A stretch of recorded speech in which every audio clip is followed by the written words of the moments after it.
Life in a world that keeps changing. Think that it's progress you're making. Copy and paste pretty faces all the time. Pictures so perfect we play.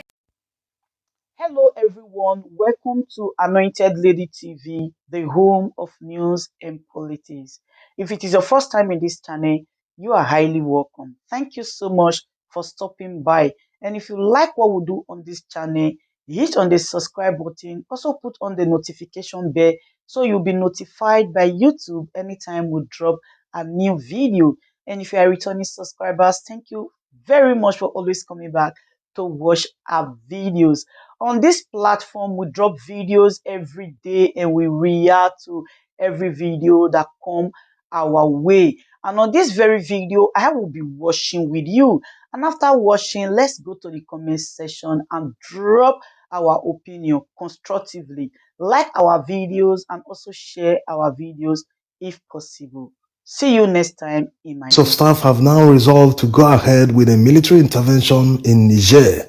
When this meeting was postponed initially, many thought that they were trying to gauge the opinion of Ecowas people.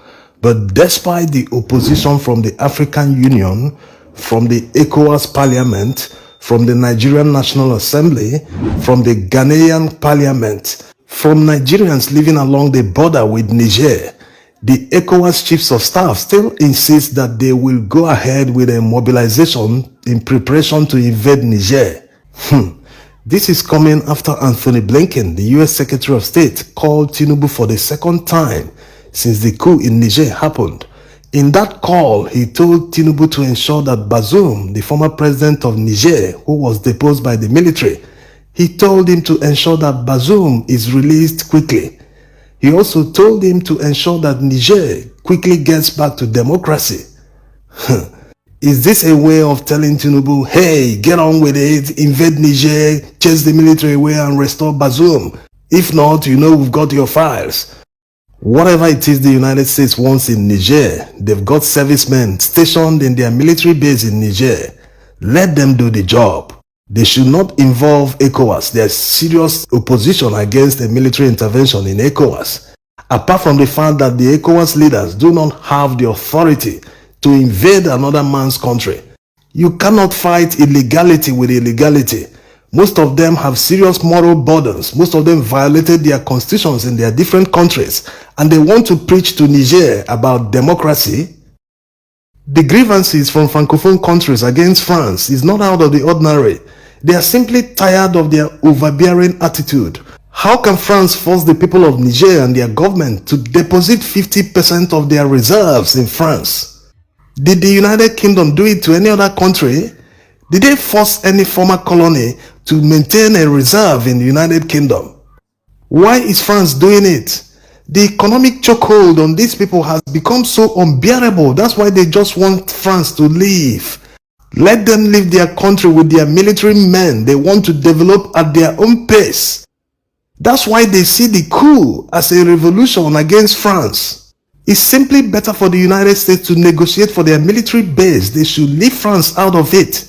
Let the people of Niger determine their future going forward.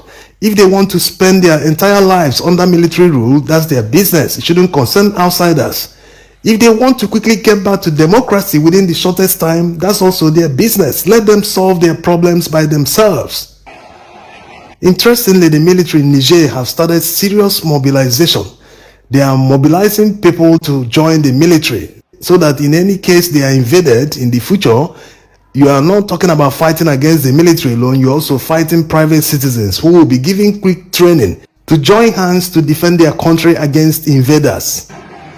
It's very funny looking at all the security challenges we have in Nigeria. Look at what happened in Niger State recently, and they are not talking about how to solve all these problems, and we want to go and solve another man's problem. How about charity beginning at home? A man whose house is on fire cannot be busy chasing rats.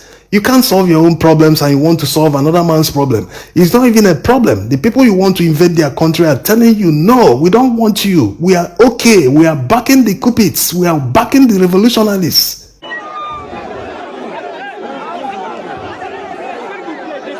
The persistence by Western countries that the military regime in Niger must restore Bazoum can only mean one thing. It is not about democracy. It is about their interest. Because it doesn't make any sense. The people they supposedly want to save are telling them, no, we like it this way, we support the military regime. That they want to achieve a total emancipation from France using the military. So why should anyone cry more than the bereaved? Besides, the West didn't react this way when their military struck in Burkina Faso, neither did they do so in Mali. So why is Niger different?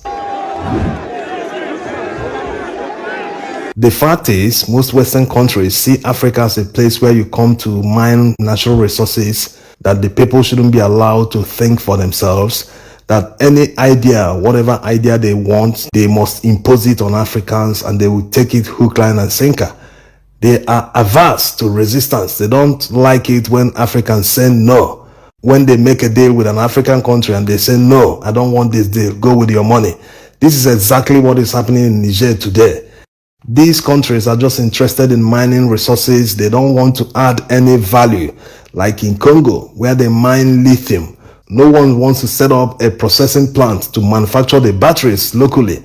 That's why in most of the countries where they mine these resources, you see the poorest of the poor. There is no development, no industry. They just sell raw materials, which some of their leaders will eventually steal the money and launder it back to the countries. So it's a double gain for some of these countries. They come and buy the raw materials, their leaders steal the money again and send it back to them to continue developing their countries. So the system benefits them more than it benefits Africans. They actively work with corrupt politicians in Africa to get whatever they want. They pay them any amount they want because they know that eventually that money will come back to their countries.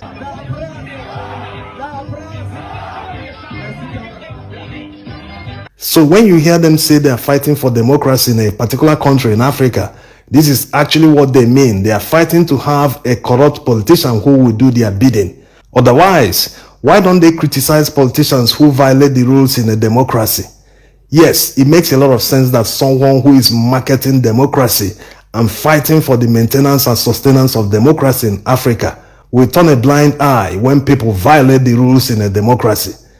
If you're on one hand telling people that democracy is the best form of government, that they should embrace it, why do you suddenly become dumb when people violate democratic rules?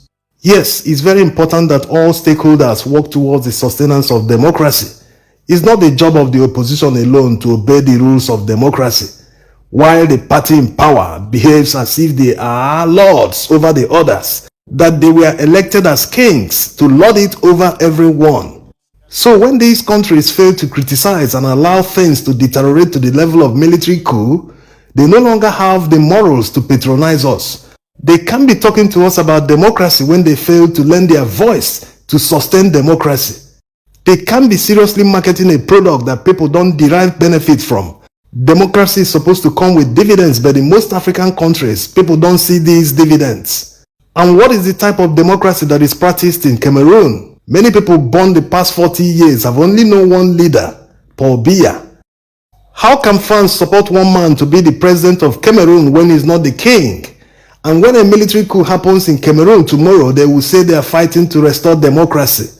Restore what type of democracy? To an average Cameroonian, they are tired of this type of democracy. A democracy that can only produce one president all the time for multiple years. That's not a democracy. So the United States and France should just stop all the meddling, all the phone calls, all the pressure on Ecowas leaders to invade Niger. They should just stop all this. Allow the people of Niger to determine their future their own way. Also, military invasion is very unpopular here. And going by the rules of democracy, you do not go against the wishes of the majority. Any forceful invasion of Niger will destabilize the entire region and lead to a massive humanitarian crisis. We hope that good reason will finally prevail.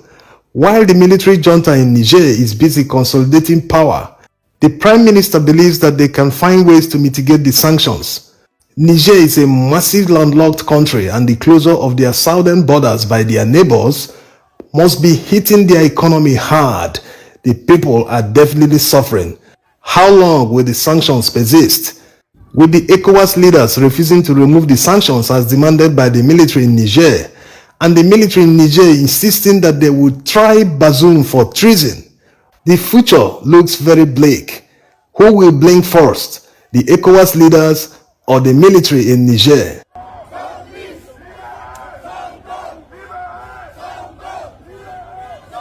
Ladies and gentlemen, good day, my brothers and sisters, my mummies and my daddies over there. Is your sister again, your doctor, your friend, your girl, Anointed Lady TV. Please, if today is your first time of coming across my YouTube channel, please do subscribe for me. Subscribe and turn on the notification bell. So each time I upload any video, you will be notified. So in this my channel, I will be bringing up many things to you in which you will benefit from it. I do talk show, I do news, anything you want to talk about, I am into it. Please subscribe and turn on the notification bell.